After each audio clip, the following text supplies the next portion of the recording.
레위기서 16장 23절부터 마지막 절까지입니다.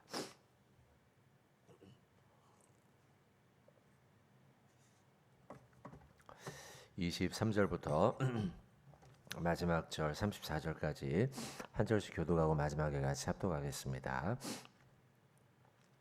아론은 회막에 들어가서 지성소에 들어갈 때에 입었던 세마포 옷을 벗어 거기 두고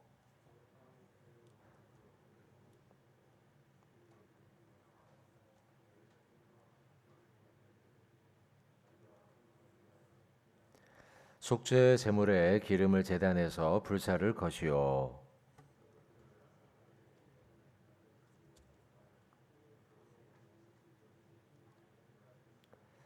속죄제 수송아지와 속죄제 염소의 피를 성소로 들여다가 속죄하였은즉 그 가죽과 고기와 똥을 밖으로 내다가 불사를 것이요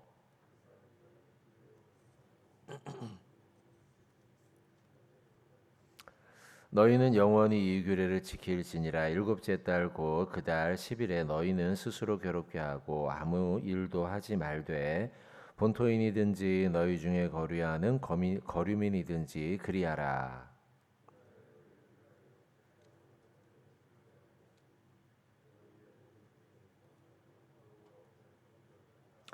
이는 너희에게 안식일 중에 안식일인즉 너희는 스스로 괴롭게 할지니 영원히 지킬 규례라.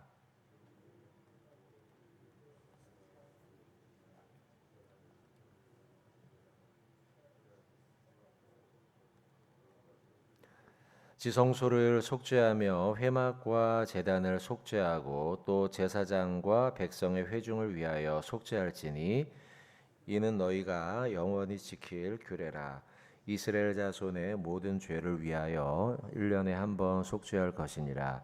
아론이 여호와께서 모세에게 명령하신 대로 행하니라. 아멘. 네, 새벽에 다시 만나서 반갑고 좋습니다, 여러분들. 오늘 말씀은 레위기 16장 3월달 이제 말까지 저희가 레위기 말씀을 보고요. 다 완료하지 못하지만 이제 4월 달부터는 또 이제 요한복음으로 좀 넘어가게 됩니다. 그 가운데 16장 말씀 뒷부분이고요. 16장이 시작된 배경을 보면은 1절을 보시면 아론의 두 아들이 여호와 앞에서 속죄하다가 죽은 후에 여호와께서 모세에게 말씀하시니라. 이제 이렇게 시작을 하지 않습니까? 그 연속선상으로 쭉 연이어지는 말씀입니다. 그러니까 이제 속죄일이 시작되고 또 제사장들이 어떻게 성소로 들어가며 또 대제사장의 경우엔 지성소로 어떻게 들어가며 관련한 내용들이 쭉 연이어지는 말씀입니다. 또 1절에 나와 있던 두 아들이 죽었다. 이제 나답과 아비후가 죽게 된 사건은 레위기 10장이에요. 10장으로 한번 잠깐 넘어가 보시면 레위기 10장 1절도 보시면 아론의 아들 레위기 10장 1절이에요. 아론의 아들 나답과 아비후가 각기 향로를 가져다가 여호와께서 명령하시지 아니한 불을 다른 불이죠. 그 불을 담아서 여호와께 분향하다가 그러니까 좀 함부로 한 것이죠. 하나님이 명해놓은 규정들이 있었어요. 특히 이 모세 오경 시대 때는 그 뭐 창세기, 출애굽기, 레위기, 민수기, 신명기 이 시대 때죠. 이 시대 때는 율법이 제정되던 때 아닙니까? 율법을 정하고 그리고 확정하고 고지하고 그리고 제사장뿐만이 아니고 이스라엘 백성들 전체가 율법대로 반드시 살아야 하는 굉장히 엄격하게 기준을 세워야 하는 때였죠. 그렇기 때문에 그 규정대로 지키지 않았을 때에 하나님이 엄하게 벌을 내리셨단 말이죠. 엄격하게. 그 가운데 아론의 아들 나답과 아비후가 향로를 담아서 하나님께 드려야 되는데 거기에 담아야 할 때 규정대로 불을 담아 가지고 드리지 않았단 말이죠. 그래서 10장에 나답과 아비후가 이제 죽게 된 사건이에요. 이제 16장으로 아까 16장 1장이었죠. 오늘 본문의 이제 시작 부분이었는데 그 죽음에 대해서 거론을 하는 것이죠. 그리고 난 다음에 제사장들은 어떻게 해야 하며 또 성소로 들어갈 때는 어떻게 해야 하며 또 제사장이 죄를 지었을 때 자신의 죄를 위해 속죄할 때 어떻게 해야 하며 이제 그런 연속선상에서 16장에 쭉 기록이 된 것이에요. 그러고 난 다음에 오늘 본문이죠. 23절인데 23절 아론은 이제 대제사장이면서 제사장을 대표하는 인물이라고 생각하면 되겠죠.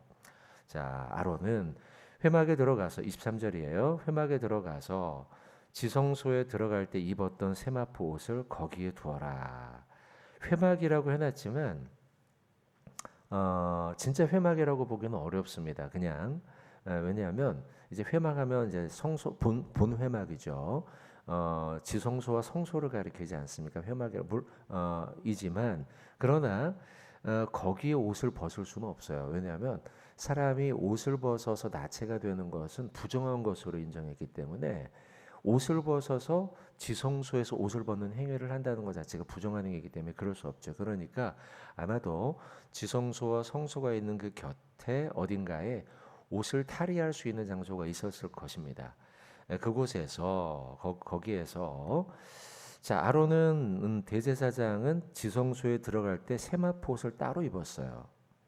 입었던 그 옷을 이제는 나오는 과정이에요. 23절 이후부터는 이제 다 그 지성소에 들어가서 행했던 그 속죄 행위죠. 그것을 다 마치고 난 다음 이제 지성소에서 나올 때의 과정이에요. 나올 때에 그 곳에 들어갈 때 입었던 세마포옷을 벗는 것이죠. 그리고 자기의 원래 평소에 입던 옷을 탈의하는 거예요. 탈복하는 거예요. 환복하는 거예요. 자, 24절 그래서 그리고 그 옷을 벗어 거기 둔다는 건 다음 속죄일이죠. 1년 후를 얘기하는 거예요. 그때 다시 사용하기 위해서 보관하는 행위입니다. 자, 24절 거룩한 곳에서 물로 그의 몸을 씻습니다. 옷을 벗었으니까요. 이제 물로 몸을 씻어요. 몸을 씻는다는 것은 지성소에서 예식을 거행하지 않았습니까? 속죄일의 예식을 그러면서 하나님의 거룩함이 그 지성소에는 가득하기 때문에 아론에게 대제사장에게 하나님의 거룩함이 입혀졌을 것이죠. 마치 모세가 그 시내산에 올라가서 하나님을 만났을 때에 그가 밝아져서 사람들이 그 모세를 바라보는 걸 좀 두려워했어요. 너무 밝아졌어요. 하나님의 거룩함이 물리적으로도 밝아졌단 말이죠. 모세의 몸이. 그러니까 우리의 삶 가운데도 실제로 그럴 수도 있을 것 같아요. 하나님의 거룩함이 임했을 때 뭔가 달라진 모습이죠. 실제로 대제사장이 지성소에 들어가서 거룩함을 입었기 때문에 뭔가 변화되었을 수 있죠. 그렇게요. 그렇게 되었기 때문에 그 거룩함이 백성에게 드러내어져서 그들로 하여금 하나님을 볼 때에 죽잖아요. 하나님을 직접 볼 때. 그와 같은 일이 벌어질 수 있기 때문에 그는 물로 자신의 몸을 씻었던 거예요. 더러워져서 씻은 게 아닙니다. 이 내용은 이제 주석가들의 공통된 해석이에요. 그래서 몸을 씻은 행위는 그가 혹여나 잘못해서 잘못을 저질러서 부정해져서 씻는 행위가 아니고 혹여나 하나님의 거룩함을 입은 그가 지성소에서 하나님을 만났기 때문이죠. 그가 그 모습으로 하나님의 거룩함을 사람들이 봄으로 말미암아 혹여나 죽게 될 수 있기 때문에 씻었다라고 보는 것이 맞습니다. 자, 그래서 24절 그래서 몸을 씻고 자기 옷을 입고 나왔다는 것은 아까 세마포를 벗었기 때문이죠. 지성소에 들어갈 때 입었던 그 옷을 이제는 벗고 일상의 옷으로 갈아입습니다. 갈아입고 그 다음 자기의 번제는 대제사장의 번제죠. 백성의 번제를 드려 자기와 백성을 위해 속죄하고 그 다음에 25절에 쭉 이제 나오는 그 번제의 과정이에요. 번제 과정들이 쭉 나오는데 속죄제물 기름을 제단에 불사른다. 기름을 드리는 것은 가장 거룩하고 가장 최상의 것을 드리는 것입니다. 최상의 제물을 하나님께 드리는 거예요. 이것은 지금 누구를 위해 드리는 거냐? 자신과 백성을 위한 번제예요. 그 다음 26, 거기까지 보죠. 일단 자, 그러니까 대제사장은 지성소에 들어가서 지성소에서 대속죄 일의 일을 행하고 난 다음에 옷을 갈아입고 나와서 그가 하는 일은 무엇이냐면 번제를 또 드렸다는 사실이죠. 왜 또 번제를 드렸을까요, 여러분? 왜냐하면 자, 이게 이제 중요합니다. 왜냐하면 지금은 속죄의 제사를 드리면서 제사를 드렸잖아요, 이미요. 이렇게 속죄의 은총, 이 속죄라는 것은 내가 죄가 속해진 것이죠. 내 죄를 속량받은 것이죠. 이것을 1년에 한 번씩 했단 말이에요. 뒤에서 좀 다시 다룹니다. 그건요. 속죄, 대속죄를 한 번 1년에 한 번씩 하는데 이 행위를 하고 속죄함을 받은, 속죄의 은총을 받은 자들은 번제라는 것은요. 하나님 앞에 예물을 드리는 행위예요. 예물을 이제 뭐 양일 수도 있고 소일 수도 있고 그러지만 어쨌든 예배이지만 그 예배 행위의 의미는 속죄의 의미는 속죄가 아니고 번제의 의미는 하나님 앞에 예물을 드리는 헌신의 의미라는 거죠. 종합해서 말씀드리면 속죄제를 통하여 내 죄가 속해진 은총을 경험한 자는 나의 삶을 번제, 하나님 앞에 헌신으로 드리는 게 마땅하다는 것이죠. 마땅하다는 게 아니고 자연스러운 결과예요. 왜냐하면 내가 하나님 앞에 죄가 속해진 것이 너무나 감사하잖아요. 하나님 너무 고맙습니다. 그러면 우리는 어떤 행위를 해요? 하나님, 내가 헌금도 하고 싶고요. 하나님, 내가 시간도 주님께 드리고 싶고요. 하나님, 내 인생을 하나님께 드리고 싶어요. 속죄의 은총을 입은 자는 이렇게 온전한 헌신으로 이어진단 말이죠. 여러분들도 그런 경험들 있지 않아요? 예배를 막 드리다가 내가 너무 은혜 받았어요. 내가 구원받은 게 너무 좋아요. 뭔가 도전을 받았어요. 그러면 막 나도 모르게 하나님 앞에 헌신하고 싶은 마음이 들잖아요. 없던 헌금도 막 드리고 싶은 마음이 들잖아요. 그게 당연한 거라는 거예요. 그러니까 속죄, 내가 구원받은 것에 대한 그 은총을 경험한 자들은 자연스럽게 온전한 헌신으로 이어진다라는 것이죠. 사도 바울도 그렇지 않습니까, 여러분? 사도 바울도 예수 그리스도를 만나 다메섹에서 놀라운 속죄의 은총을 경험했어요. 자신이 그렇게 평소에는 비방하고 핍박했던 예수 그리스도인데 그 예수께서 나를 위해 속죄, 십자가에서 속죄하셨다는 걸 깨닫는 게 너무 은혜가 되는 거예요. 그러자 그는 평생을 주의 복음과 교회와 선교를 위해, 복음 전파를 위해 평생을 헌신하죠. 이게 당연한 결과라는 거예요. 저는 어릴 때 태어날 때 부모님이 이제 서원 기도를 했어요. 그래서 누나가 6이었기 때문에 딸만 6이죠. 부모님에겐 아들을 못 낳았어요. 저희 아버님은 이북 분이셔서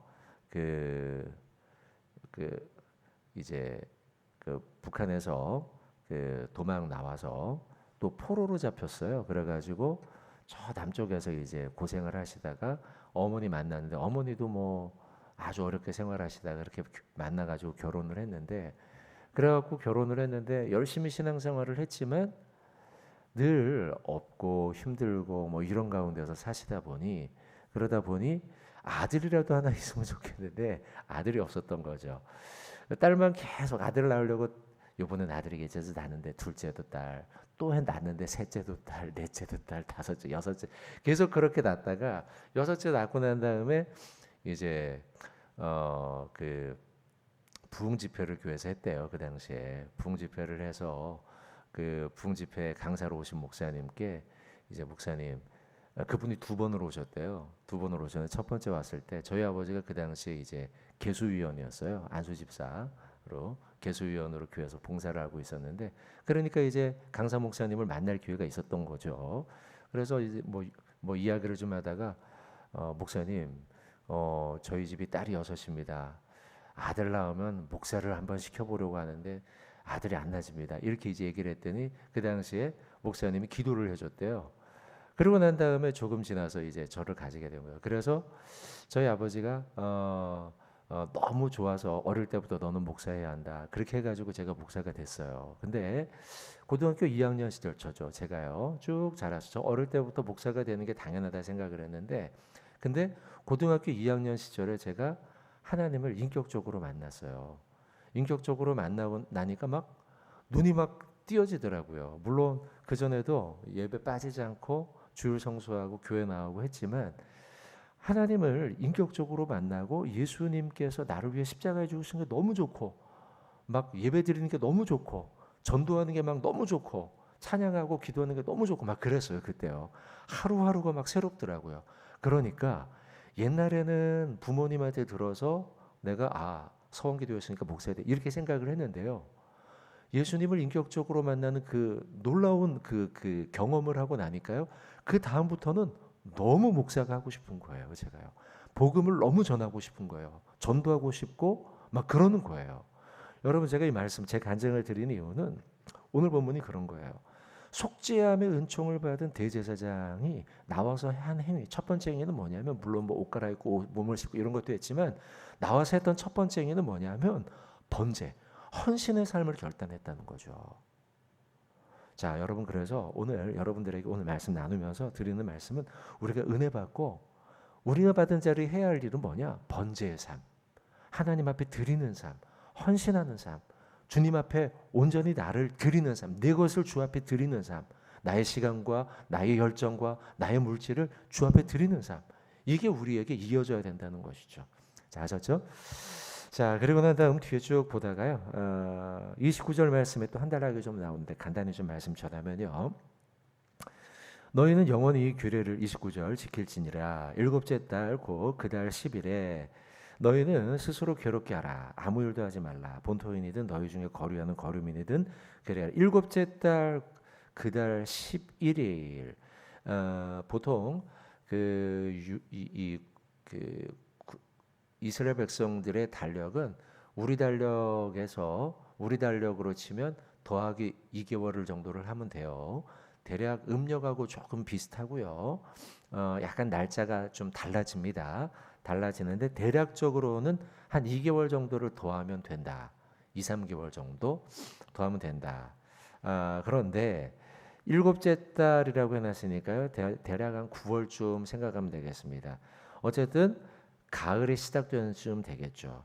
그 달의 11일, 7월 11일입니다. 그 정도쯤에 이 날은 이제 대속죄일이에요. 대속죄일. 이 대속죄일에 대한 규례가 여기 뒤에 29절 이후에 쭉 나오는 거예요. 근데 1년에 한 번 대속죄일을 치렀단 말이죠. 그리고 그게 자 31절의 말씀처럼 이는 너희에게 안식일 중에 안식일이다. 그래서 이때에는 스스로를 괴롭게 해야 한다. 31절에 나오죠.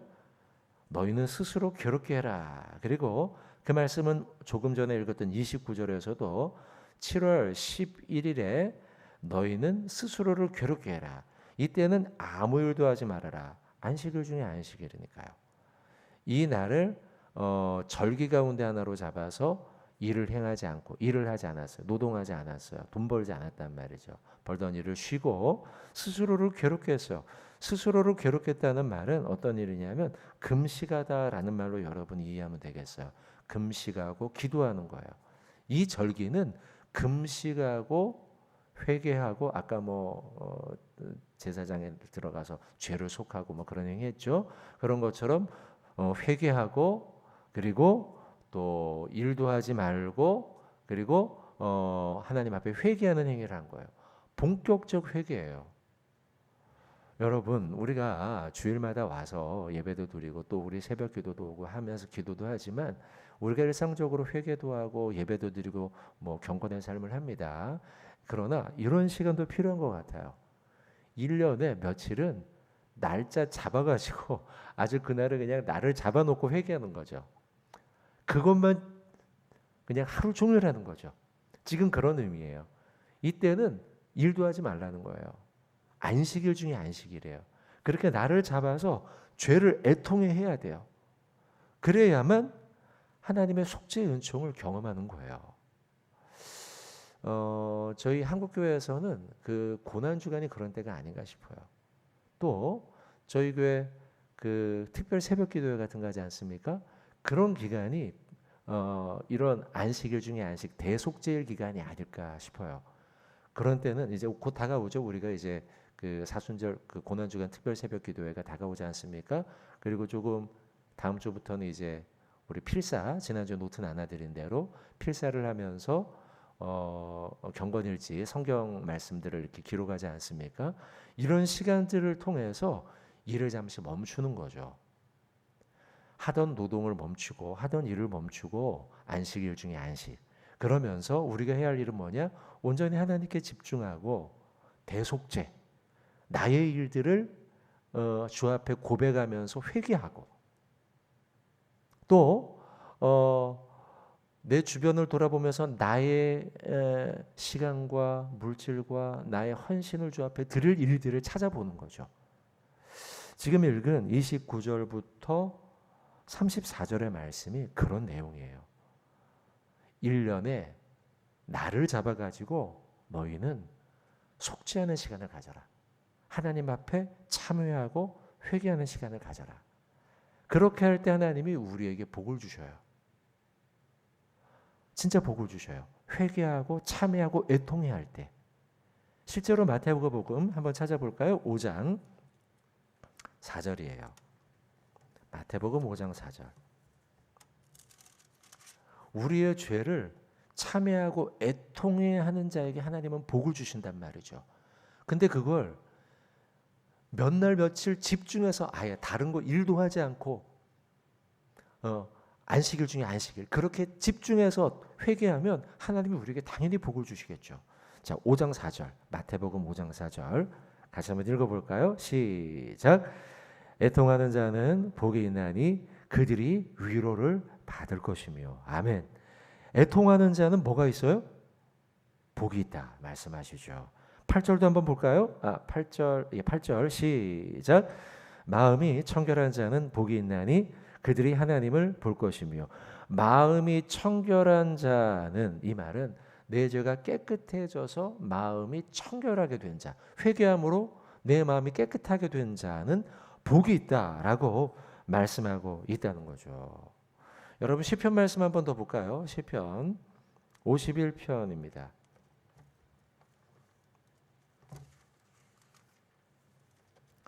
시편 51편 17절. 시편 51편 17절. 자, 시편 51편 17절 말씀 같이 한번 우리 봉독하겠습니다. 시작. 하나님께서 구하시는 제사는 상한 심령이라. 하나님이여 상하고 통회하는 마음을 주께서 멸시하지 아니하시리이다. 아멘.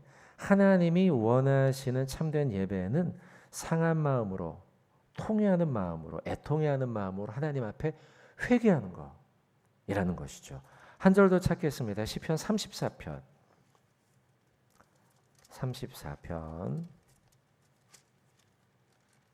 18절입니다.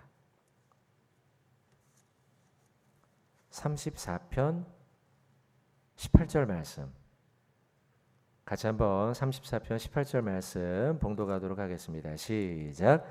여호와는 마음이 상한 자를 가까이 하시고 충심으로 통회하는 자를 구원하시는도다. 아멘.